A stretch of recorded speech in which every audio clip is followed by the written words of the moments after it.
Hello all, welcome to my channel Shravana Karthikam. ఈరోజు 9వ రోజు, కార్తీక శుద్ధ నవమి. విష్ణు పార్షద యమదూతల వివాదం. ఓ యమదూతలారా, మేము విష్ణుదూతలము, వైకుంఠం నుండి వచ్చితిమి. మీ ప్రభువగు యమధర్మరాజు ఎటువంటి పాపాత్ములను తీసుకొని రమ్మని మిమ్ములను పంపెను అని ప్రశ్నించారు. అందుకు జవాబుగా యమదూతలు, విష్ణుదూతలారా, మానవుడు చేయు పాపపుణ్యములను సూర్యుడు, చంద్రుడు, భూదేవి, ఆకాశము, ధనుంజయాది వాయువులు రాత్రింబవళ్ళు సంధ్యాకాలం సాక్షులుగా ఉండి ప్రతిదినం మా ప్రభువు కడకు వచ్చి విన్నవించెదరు. మా ప్రభువులు వారు కార్యకలాపములను చిత్రగుప్తునిచే చూపించి ఆ మనుజుని అవసాన కాలమున మాము పంపి వారిని రప్పించెదరు. పాపులు ఎటువంటి వారో వినుడు. వేదోక్త సదాచారములు విడిచి వేద శాస్త్రములు నిందించువారును, గోహత్య, బ్రహ్మహత్యాది మహాపాపములు చేయువారును, పరస్త్రీలను కామించువారును, పరాన్న బుక్కులు, తల్లిదండ్రులను, గురువులను, బంధువులను, కుల వృత్తిని తిట్టి హింసించువారును, జీవహింస చేయువారును, దొంగ పద్దులతో వడ్డీలు పెంచి ప్రజలను పీడించువారును, జారత్వం చోరత్వంచే భ్రష్టులగువారును, ఇతరుల ఆస్తిని స్వాహా చేయువారును, శిశు హత్య చేయువారును, శరణన్నవాడిని కూడా వదలకుండా బాధించువారును, చేసిన మేలు మరిచి కృతజ్ఞులను, పెండ్లిండ్లు శుభకార్యములు జరగనివ్వక అడ్డు తగిలేవారును పాపాత్ములు.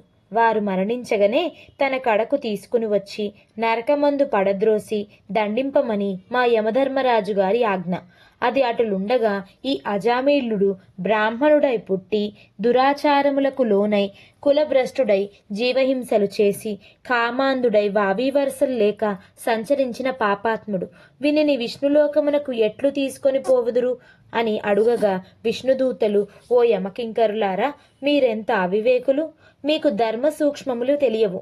ధర్మ సూక్ష్మములెట్టివో చెప్పదము వినుడు.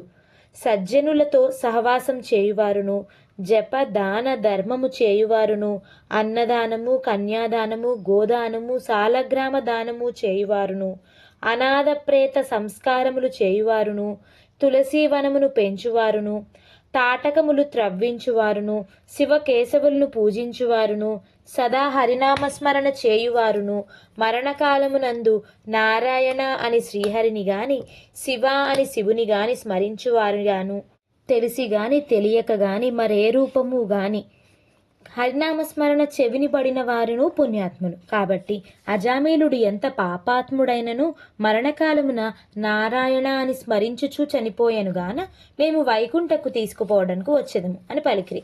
అజామీలుడు విష్ణుదూతల యమదూతల సంభాషణలు ఆలకించి ఆశ్చర్యముంది. ఓ విష్ణుదూతలారా, పుట్టిన నాటి నుండి నేటి వరకు శ్రీమన్నారాయణ పూజ గాని, వ్రతములు గాని, ధర్మములు గాని చేసి ఎరుగను. వర్ణాశ్రమములు విడిచి కులభ్రష్టుడినై నీచకుల కాంతలతో సంసారం చేసి తిని నా కుమారుని అందున్న ప్రేమచే నారాయణ అనినంత మాత్రమున నన్ను ఘోర నరకబాధముల నుంచి రక్షించి వైకుంఠమునకు తీసుకుపోచున్నావు. ఆహా, నేనెంత అదృష్టవంతుడను! నా పూర్వజన్మ సుకృతము, నా తల్లిదండ్రుల పుణ్యఫలమే నన్ను రక్షించినది అని పలుకుచు సంతోషముగా విమానం ఎక్కి వైకుంఠంను కేగెను.